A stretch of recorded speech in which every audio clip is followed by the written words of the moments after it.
Good everyone, you're watching Creative Fixes. In this video, I'm going to show you how to reinstall Microsoft Print to PDF after deleting it accidentally in your Windows machine. If your Microsoft Print to PDF is missing, deleted, or no longer showing in the printer list, this video will help you to restore it step by step. Now, the Microsoft Print to PDF is a built-in virtual printer in Windows which lets you to save documents, web pages, and files as a PDF without installing a third-party software. But sometimes user accidentally remove it and then cannot find it again. So there is a easy way to go ahead and restore your Microsoft Print to PDF from your Windows. To do this, you will have to do a right click on the start button and then click on run. In the run window, you may go ahead and type appwiz.cpl and then click on OK. This will open the programs and features window. In this window, you will have to click on turn Windows features on or off, and this should open the Windows feature. In this list, you will have to locate for Microsoft Print to PDF. If it is already checked, you may go ahead and uncheck it and then click on OK. You will have to wait until this process is completed. Now this will take about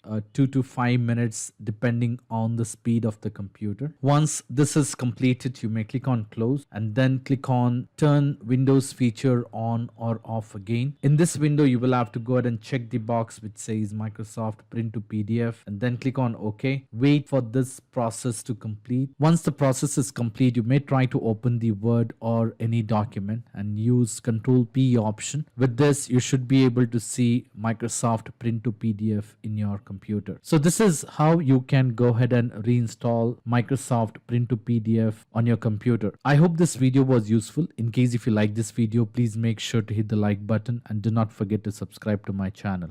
Thank you. Have a great day.